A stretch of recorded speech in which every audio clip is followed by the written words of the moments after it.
the Abiezrite. I'm reading from the New International Version. Where his son Gideon was threshing wheat in a winepress to keep it from the Midianites.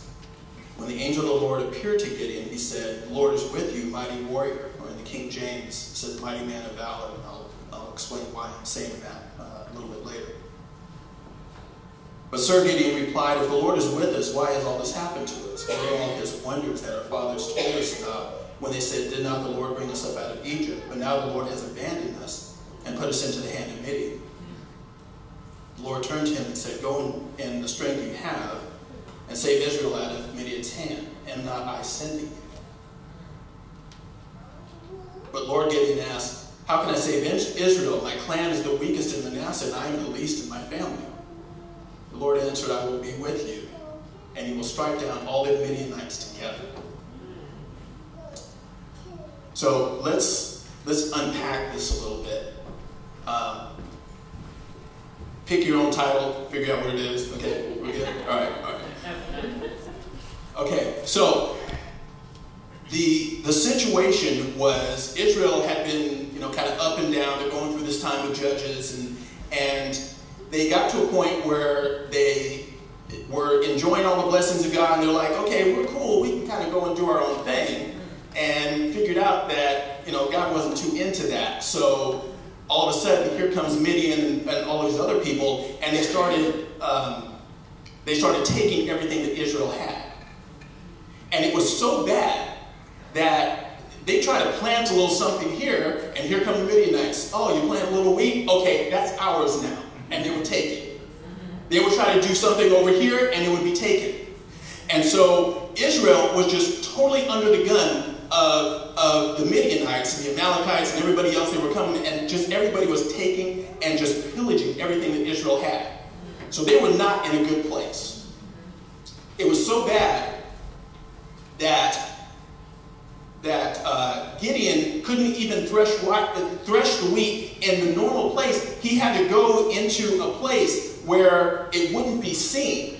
He had to put the wheat into a wine press, and we think, a wine press is something that's, kind of, standing up, and, we have these pictures of, people stomping the grapes and doing all that stuff. Okay, all right, that would be seen.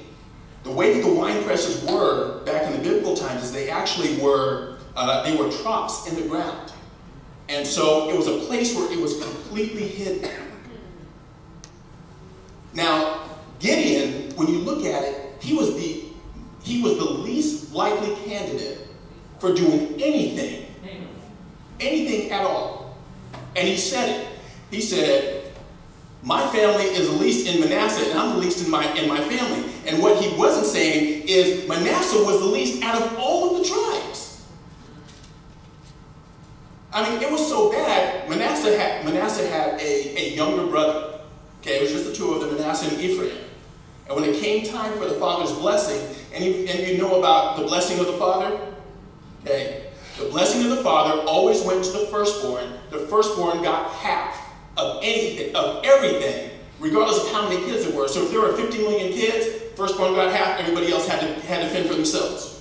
Okay, so the blessing was supposed to go to Manasseh, but somehow in the process, God chose Ephraim, put him above Manasseh.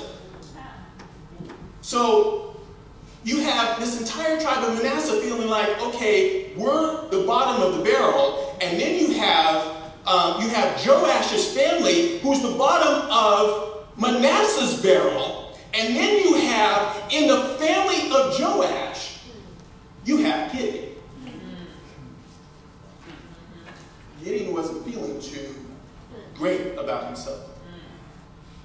He was the least in everything.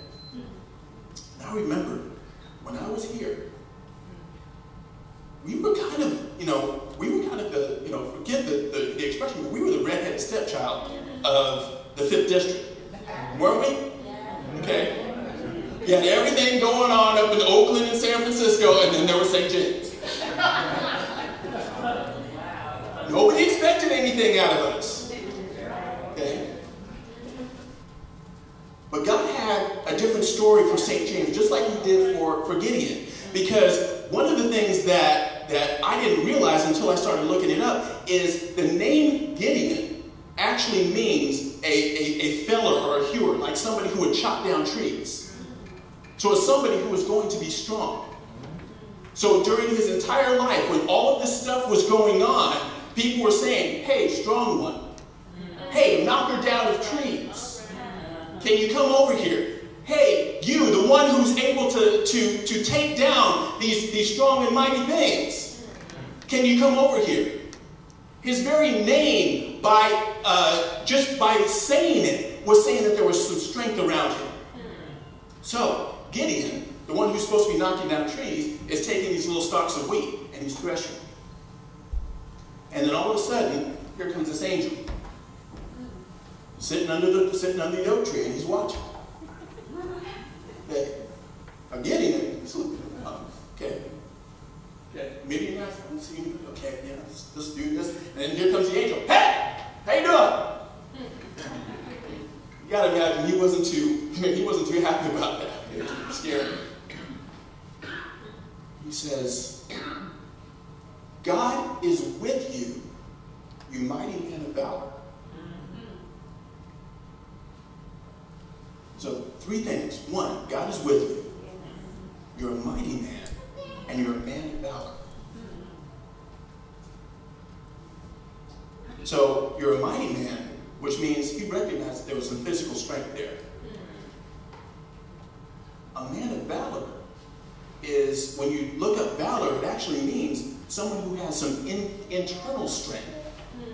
Someone who's able to face a difficult situation, a difficult battle, and step into that because of the strength that they have inside. So Gideon wasn't just somebody who puffed up well. Gideon had it on the inside. And one of the reasons why the profound change in my own life was because of the strength of this church. The internal strength of the people in this church.